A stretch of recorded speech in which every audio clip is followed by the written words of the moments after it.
Hey guys, Dave Daley here, the Monster Motivator. I want to talk about two subjects that I believe is the foundation, the starting point in any business. Whether it's a one-man business or a 300-person business or a 10,000-person business.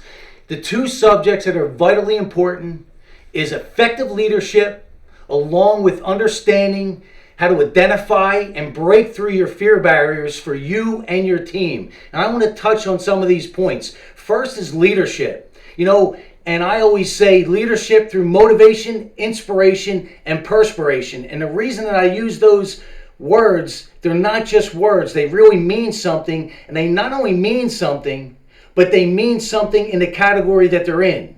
So motivation is number one. You need something, and your team needs something to get you up in the morning and get your juices flowing, right? It needs to scare you and excite you at the same time. Second is inspiration. It needs to come from the inside. You need to identify with your team and yourself and your company, what is your why? It has to come from the inside. And last but not least, perspiration. Nothing happens without action. So when you tie all those together, now you have what I call the most powerful trifecta in business. And the reason that they're in that category is if you're taking the action without the other two, you're just going to be chasing your tail. So motivation, inspiration, and perspiration works every single time. Now I want to touch on the second subject in business that a lot of people overlook, and it's identifying fear barriers. We all have them, no matter what happens. And as you grow and expand, as your business grows and expands, those fear barriers are going to come at you more and more and more. That's just the way it is. So if you can learn how to identify and break those fear barriers every time, you're going to win every time. And I want to touch on something. What is a fear barrier, first of all?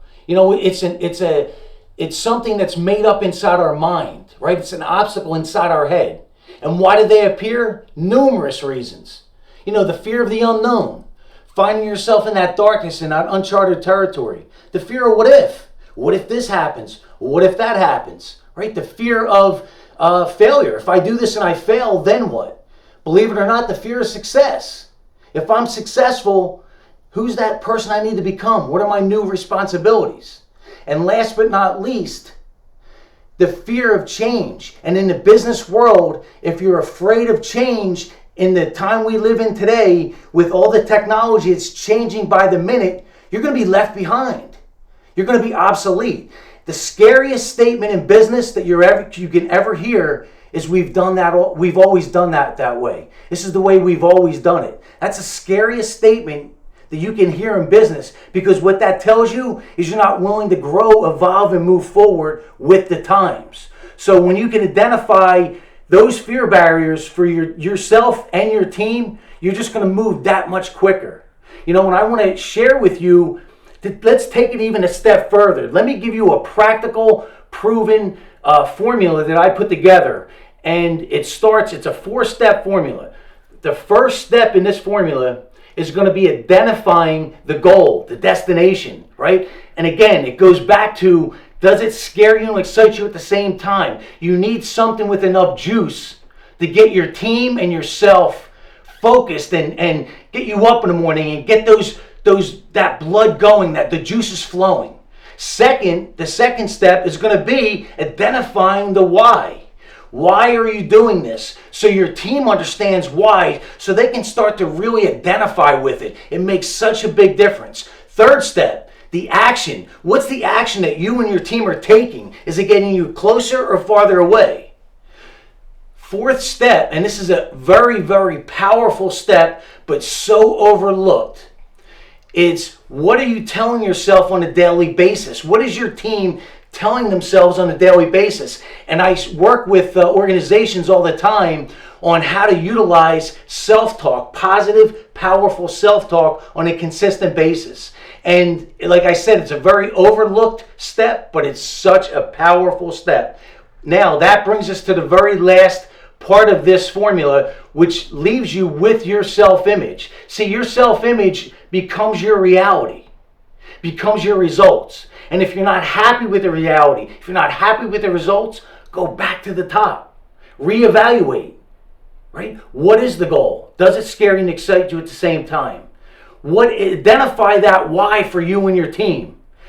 Focus on that action. What are you doing? Are you getting closer or farther away? And what happens is when you take that consistent action, the people and the circumstances start to come in to make it unfold, to make it happen. Last but not least, what is that self-talk?